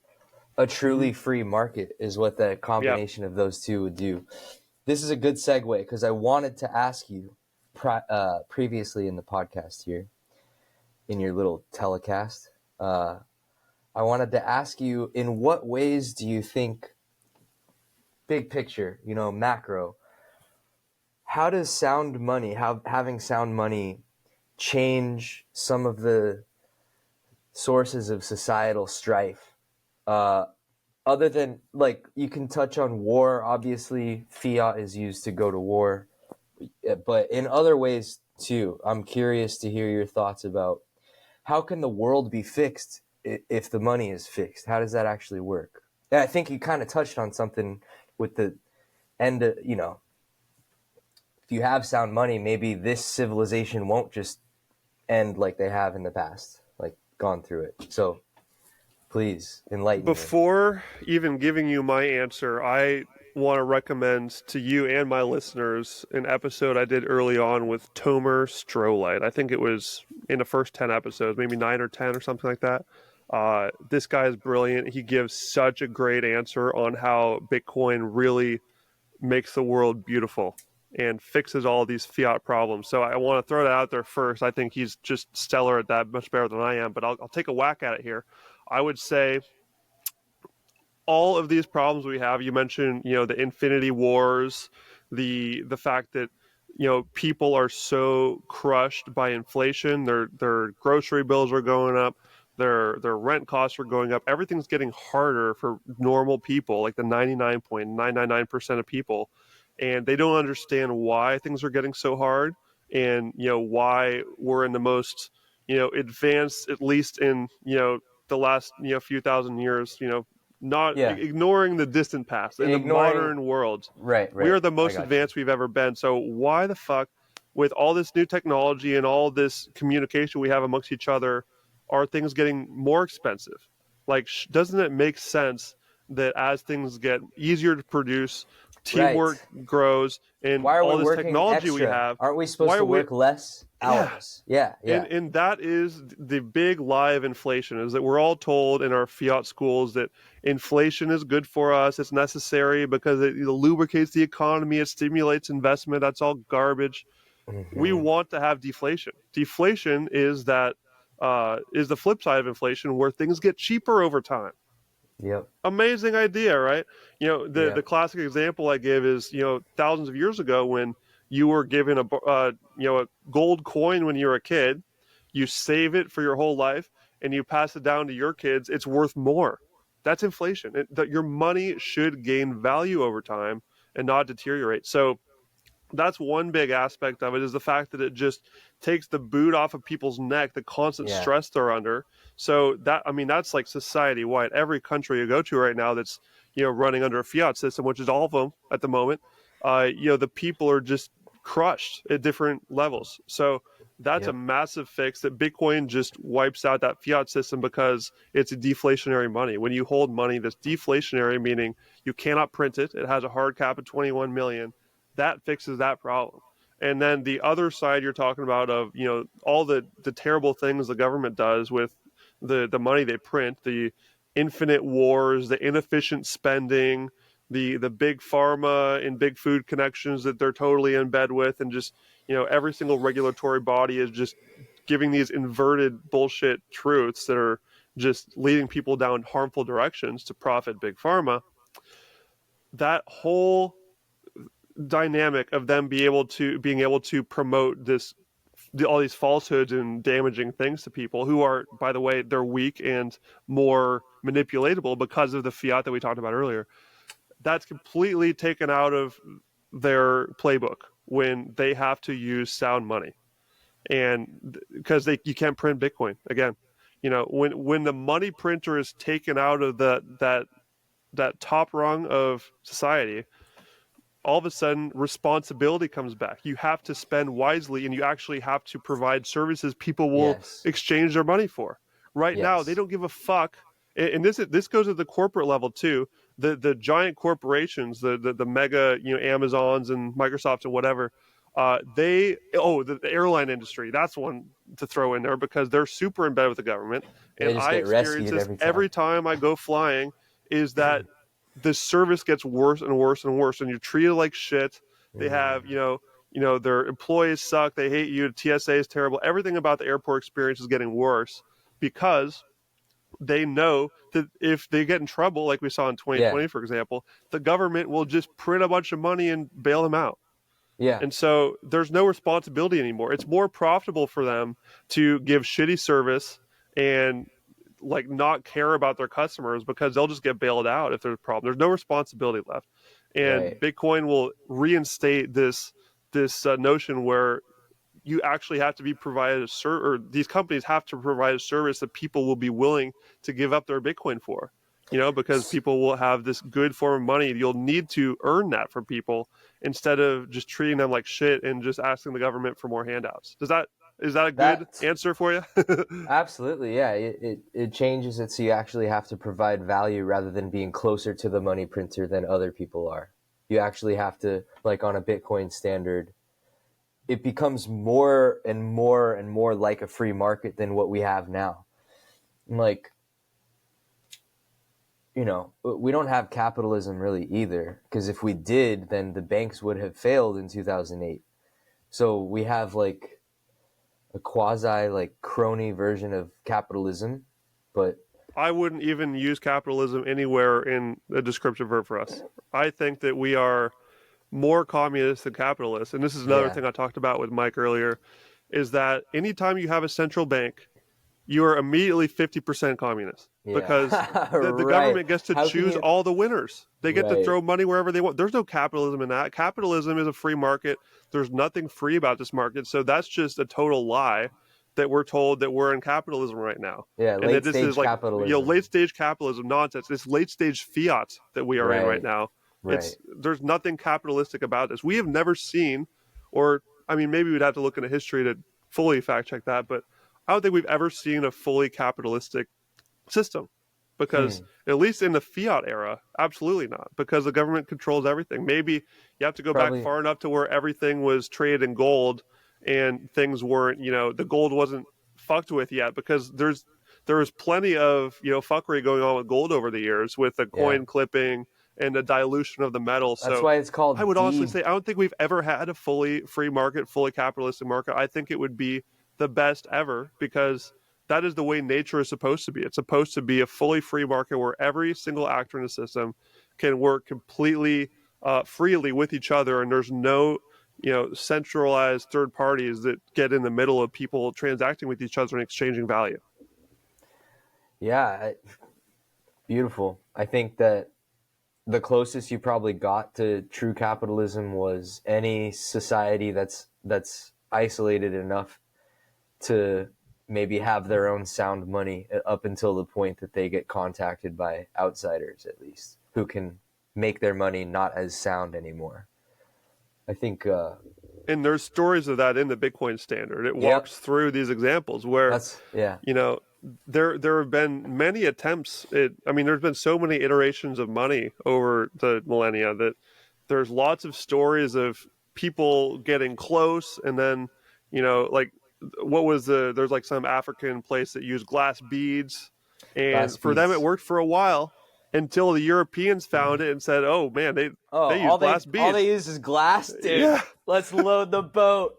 go home, they load up a shitload of glass beads, and they come back and they buy all their real stuff, and the Yeah, place is left abandoned. and it's And so, exotic to their yeah, home. Yeah, so it's like a double whammy. yeah. Yeah, dude. So Right. all these attempts have been laid out, like you said, but we've never found the perfect solution. And gosh darn it, if Bitcoin isn't the most perfect solution we've ever had, because it is global, it's digital, it fixed all the problems that these other monies had, where they just couldn't check off all of those monetary traits perfectly yet. And Right. we've never seen something as good as Bitcoin. And that's why we get so cosmic about this stuff, is because we are watching in real time, like, what's going to happen when this practically perfect form of money really gets adopted worldwide. There's going to be a crazy transition period, but once that happens, beautiful things lie ahead. Like, Yeah. you cannot fathom how beautiful of a future we have once we have a sound form of money that implements all of these principles forever. Yeah. Yeah. I think just to add to that real quick, like if people were trustworthy, if people were completely trustworthy, the fiat peg to gold would probably work pretty well. I mean, there's always like the fact that the supply of gold can and will inflate over time, but it's so much more durable than any other metal, and you can't just like, it takes a lot of work. You can get more gold, and you have to mine it and refine it, and it's possible, but it still takes a lot of work. It's not like you can just do it's not like alchemy, right? That was the whole thing. They're trying to figure out, how can we make it easy access to the gold without having to put in the work. Now that would work, like paper backed by gold would work. Like we were actually doing pretty well, before, in the 50s, 60s, Yeah, inflation before wise. 1971. Yeah. Yeah, yeah. And then, dude, if you look on the, anyway, that's another story, but you can clearly see where we went off the gold standard. That would work, but you can't trust people. Key word, like, it would if all of these If you factors could trust didn't sneak in. people, if you could trust people, and that's what they set out to do when they built this thing, is like make something that functions as cash, that's like divisible, better than gold, really hard to make, impossible to make more of, and also like the Byzantine generals problem. Like everybody on the outside of the kingdom needs the castle to be intact for them to be okay. The incentive structure, like everything just aligns perfectly so that it's a code. It's just underlying code that is governing. So it's a code you can trust, or Rules, not rulers. We love that phrase. rules, not rulers. Exactly. Because you can't put your trust into another human being. You can trust that they're going to eventually lie, I guess. But yeah. And I want to make clear as well here that the majority of human beings are great and wonderful, but we have to account for the fact that there will be that small amount that will, take power and do bad things with it. So we need to have a system that doesn't let those people get sucked up to the top of the pecking order and have power over others. And that's one of the things that is exactly what's happening right now in the current fiat system, is that people in like politics and even the corporate world, they are rewarded for being the biggest bullshitting snake possible. Because if Yeah. they can just climb their way up the bribery ladder, tell the most lies on TV to get elected into positions of power, they get more access to the free money printer. So Yeah. the incentive is there for the psychopaths that don't care about people and are fine with screwing people over. They win. They are the winners, because the people with good souls, they can't make it through that. It hurts them too bad, because they can tell that they're screwing people over and they're causing disdain in society. They're causing negative outcomes, and they're enforcing this bad system. But the people that don't care, they win. So that's the system we're in right now, and it's why we're just fed so many lies from every single institution, is because it's fueled by fiat. It's fueled by the money printer that rewards these bad actors. And by just that single Death Star of the whole system, the money printer, if we just get rid of this infinite money machine, which is fiat, then everything gets fixed. Everything gets fixed. It's so incredible to just think about what would happen once that single thing is getting rid of, that one thing. Yeah. Well Bro, it's been said. such a great conversation. We just crossed the 2-hour mark. I love it. We've gone to some fun places, bro. My brain is finally starting to get fried from a whole day of talking here. I am microwaved. It's been a long day, but I was so happy. Why don't we start wrapping? Sorry, go ahead. No, I was just gonna say I was so happy to come on. Yeah, if you wanna wrap it up, that was great. Yeah, again, you're just like, I want to fucking talk. Let's go. Should we do a podcast? Okay. Okay. Sure. Beautiful. Beautiful. I love spontaneous chats, and this was one I've been looking to for a while because it's been a while since we got to talk. It's been like 8 months, so I'm so glad we got to just pick up where we left off and just keep it rolling and share it with the world. Share our gospel with the Gamestop brethren and the Bitcoiners as well. Maybe they learned a few things here as well. Everyone, if you haven't heard of Nostr, keep looking into that. I've got so many episodes on all this stuff in the podcast. On YouTube, I have a Bitcoin playlist, a Nostr playlist, and I don't have a GameStop playlist, but the very first episode of the show was GameStop. So it took us 70-plus episodes to bring that back on, but I'm super excited we did. Why don't you close us out here with your message to the original audience we had here, which is the GameStop friends, the shareholders, and the big brass up the top in the C-suite, just why they should be looking at Bitcoin. Let's finish it off with our original topic here before we close it. So you want to deliver long-term shareholder value, and you want your shareholders to be insulated against the effects of inflation, and you have a really diehard group of shareholders and who are going to stick with whatever happens, probably through thick and thin. That's such a loyal base really deserves to have exposure to Bitcoin and permanent capital, and to start their journey, if they haven't yet, of understanding what the hell this Bitcoin thing is. And that's the most important thing. It's important for GameStop to get it for themselves, for as a company, for shareholder benefit. But the more important thing is that then shareholders will understand what is actually going on. If Ryan Cohen takes Bitcoin seriously, that will change the lives of shareholders. It'll start them on their journey. And that's probably the most important thing, is the individual sovereignty achieved through Bitcoin exposure. That would be it. And not just the shareholders, but like we talked about earlier as well, the customer base, everyone in the ecosystem will benefit by being involved in part of this new asset class, which is going to change the world in profound ways, which I'm glad we got to go into the rabbit hole a little bit there, because a lot of people don't really understand how huge of a deal this is. This is the most important innovation of our lifetimes, Bitcoin is. And it's getting a foot in the door. The earlier, the better. It's going to change your life. It's changed both of our lives in a huge way. For the readers out there, we mentioned the Bitcoin Standard is a great place to start.